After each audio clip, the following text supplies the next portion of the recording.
You come to this line often? Any other sweet lines we should hit up? Mwah! Good night, everybody. The Equestria Girls 7 RV their way to the MLP equivalent of Coachella, the Star Swirl Music Festival. Sunset and Pinkie Pie are excited to see a once-in-a-lifetime reunion performance from the favorite pop duo, Post Crushed. Unfortunately, Pinkie Pie's constant sidetracking ends up getting them kicked out of the festival. Or so Sunset thinks. As when she wakes up the next day, it's yesterday. Yep, Equestria Girls is going out with a Groundhog's Day special. Hello everybody, I hope you're enjoying the hiatus before the big return this coming Saturday. As always, I'm the voice of reason. And I'm Thespio, and welcome back to At the Screening, where today we'll be discussing the newest Equestria Girls special, Sunset's Backstage Pass. Or as I like to call it, the Equestria Girls version of wishing it was Christmas every day and immediately regretting it. Seriously, has watching Huey, Dewey, and Louie or even Elmo go through the same thing taught them nothing? Clearly not, because you also forgot Timmy Turner, Pepper Ann, Edge of Tomorrow, Prince of Persia, and Happy Death Day, among others. Ah, touché. Anyways, this special, for the most part, turned out to be kinda alright. I mean, it's nowhere near the quality of Rainbow Rocks or Forgotten Friendship, but at least it's 1,000,000 times better than the circus of irritation known as Spring Breakdown. Yeah, after the last two Equestria Girls specials, Rollercoaster of Friendship and Spring Breakdown were bland and annoying snooze fests, Sunset's Backstage Pass did keep things engaging by introducing the time loop device, which has two meanings in this case, both in terms of plot and a literal equestrian artifact that will give an aneurysm to the space-time continuum. Hey, you know me. I'll take this time twirler device over Star Swirl's spell that Starlight abused. Yeah, we already know that. Continue on. I wasn't gonna go on a tirade about it, but okay. But yes, even more equestrian magic let loose from the portal at the end of Legend of Everfree has arrived in this world. So far, we've had Juniper Montage with her magic mirror, Wallflower Blush with the memory stone, Vignette Valencia with her phone, I guess the Storm King with his scepter? And now Post Crush coming across Star Swirl's Time Twirler. Huh. Say that 3 times fast. Anyways, out of the 5 we've seen so far, this was honestly the most disappointing in terms of antagonists in these specials. I'll get into why a little later. You know, funny you should say that, because the real antagonist was once again Sunset Shimmer. Oh, low blow, dude! Sorry, I should probably clarify. While Sunset is still a co-protagonist in the story alongside Pinkie Pie, her action throughout the 3-week time loop has her come across as, no better way to put this without it getting censored, a blush. Each time she gets frustrated with how things repeat and turn out for the worse, she acts more and more selfish. Heck, her selfishness reaches its peak when she confronts the Dazzlings. I can't tell you how sick I am of Pinkie Pie ruining everything by running off to get churros. I hate churros. Oh! I just wanted to say the Dazzlings are back, but I see you seen them, and you see me too, so, see ya. Cool tour bus! No, Pinkie! Also, what does that say about Sunset when Adagio, the best villain of the series, is calling out Sunset out on her cattiness? Thankfully, it's this moment that gets the best Equestria Girls character on the right path and spend the day with a good friend properly. So, thanks Adagio, you unknowingly saved the day. Lucky save. But if I may play a little bit of devil's advocate, think about the setting Sunset is in here. She's going to a big music event to see her favorite artist perform after so long, and one of her best friends keeps dragging her elsewhere to do other things to where, in the end, she missed her big chance to see them live. Not being able to do the one major thing you came to do at a big event can hurt sometimes and make you feel like all you did was waste time and money.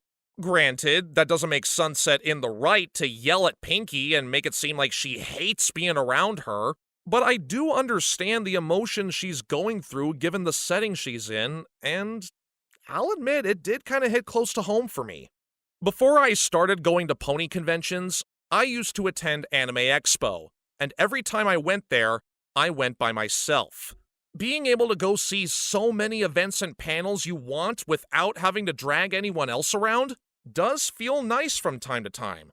Mind you, this was before I made the close friends I have now, but sometimes being able to go to your favorite events solo can be almost as fulfilling as going with friends and family.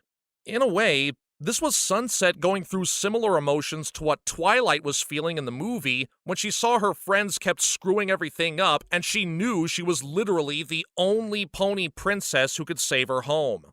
Again, doesn't make them in the right with their actions, but it is understandable why they felt that way before trying to fix everything. But I suppose in the end, Sunset did get more than what she asked for by actually getting to perform with Post Crush like the CMC did with Coloratura in the main attraction. Now that is a true once-in-a-lifetime opportunity. Yeah, even though she was trying to stop her favorite artist from continuing the time loop. Actually, I think this is a good time as any to discuss what the story depicts as our antagonists, Susie and Kalo, Post Crush. I'm conflicted on how to feel about them. On the one hand, they aren't as annoying as Vignette Valencia, who I call Mark Beeks minus the funny personality, but they really don't leave a memorable impact on the series like Wallflower Blush, the Dazzlings, or even Gloriosa Daisy does. When I first saw Kalo accidentally hit Susie's hi-hat during the concert, I instantly knew Post Crush were the storied antagonists of the special. Do you have something to say there? No, just continue. I'll wait. Okay then. I at least understand Post Crush's motivations for using the time twirler. Going on their own once-in-a-lifetime journeys themselves, they want this one performance to go as perfectly as possible. And let's face it, there are many of us who wish we can get a do-over to make sure everything is practically perfect in every way. Plus, it was nice to see their story ran parallel to Sunset's until they eventually collided. They just needed a little more personality other than best friends struggling to reunite to really sell them as proper sympathetic villains. Yeah, that is a fair point. Even I'll admit there are times I wish I could do a performance over again, but here's the thing. When it's a live show, you don't get a do-over. The phrase, "the show must go on," exists for a reason. Whether it be theater or a music concert or what have you. You have to roll with the punches and keep the show going despite any mishaps or mistakes that happen. Just like the Rainbooms tried doing when performing Shake Your Tail back in Rainbow Rocks. You have to keep up the illusion so that way the audience thinks the mistake is intentional. You're free to criticize your performance after the fact so that way the next time you perform you'll do better, but in the moment, you can't halt a show for any reason unless it's extremely crucial.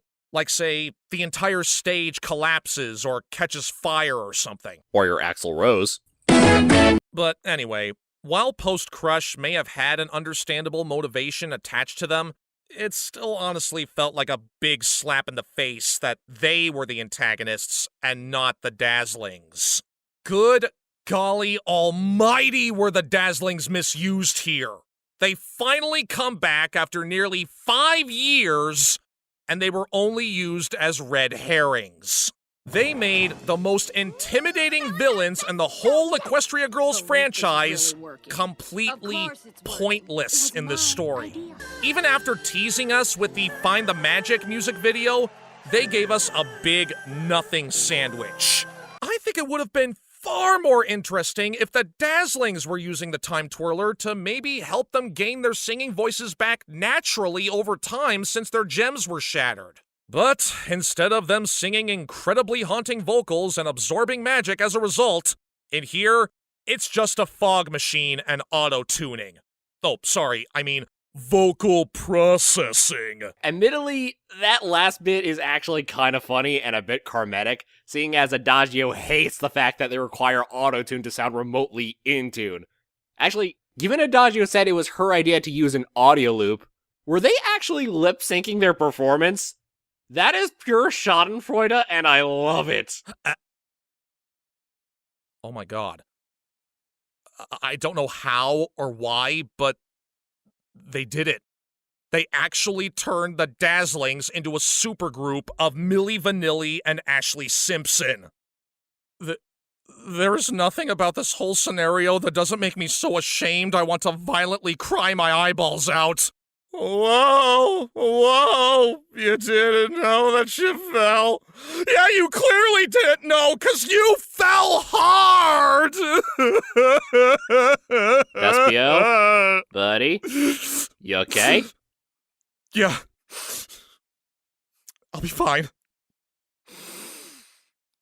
Proceed. Very well. Maybe something uplifting to talk about? Like the best security guard in the world? Yes! Oh my god, I want to hug that security guard so bad! I mean, he works a tough job, and yeah, to an outsider, he can seem like a nuisance, but all he wants is positive affirmation and love from a kitten. What is my wife's love of cats doing to me?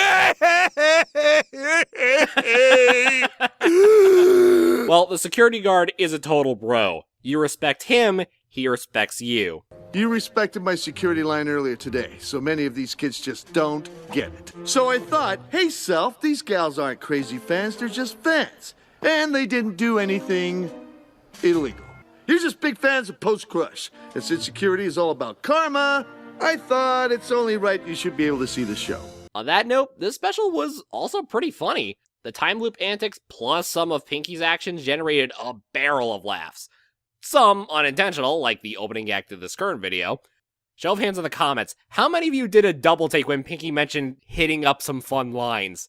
And even though Rarity, Fluttershy, Rainbow Dash, and Applejack were kinda pointless in this story, we did get the best line Equestria Girls Rarity has ever said in any of these specials. How was the show? It was perfect. I was being judgmental, darling. What is the point of throwing shade if no one's there to catch it? Yeah, right with you there. This special may be above average overall, but you gotta admire little lines like those here and there to remind us that this ain't no average kid's show. Especially with those churros continuously tempting Pinky like she's a... Oh god. Is it wrong to think that while Andrea Libman was recording, she got influenced from Party.mauve? Hey, after the unintentional innuendos in Legend of Everfree, not to mention Sunset getting constantly spanked by Rainbow Dash due to the time loop, anything is on the table. Overall, I had a fun time with this. While the villains, both of them, were a bit of a disappointment, the main conflict was executed pretty well, and I did feel satisfied after the time loop concluded. While I probably would have given this a hooves neutral as it's not anything to write home about, the entertainment value I got from this notches it up a couple slots into hooves up territory. Like with Rainbow Road Trip, you can't go wrong watching this special over the summer. Well, as for me, while I'd still argue this special suffered a bit from unintentional monotony and the Dazzlings being reduced to red herrings was a bit insulting, I wouldn't say this special was remotely close to being awful. It was nice to see Sunset sharing dynamics with someone other than Twilight for a change, and while the whole time loop spiel has been done before in other media, it was still executed fairly well here. I'd put this somewhere in the middle in comparison to the other Equestria Girls specials and movies, but as is, it's still pretty decent. Wouldn't call it an instant classic or anything, but I'll be nice and I'll give it a hooves up for effort. But with that said, we should probably stop blabbering and prepare ourselves not just for the hiatus ending, but with the final BronyCon in a few days. Yep, I'm already packed, and this should be fun. The episode we get during BronyCon weekend is a Pinkie Pie episode that showcases the return of everyone's favorite keybringer, Cheese Sandwich. Until then, enjoy BronyCon if you're attending, and thanks for stopping by the balcony for At the Screening. I'm the voice of reason. And I'm Thespio, and we'll see you next time for the last laugh.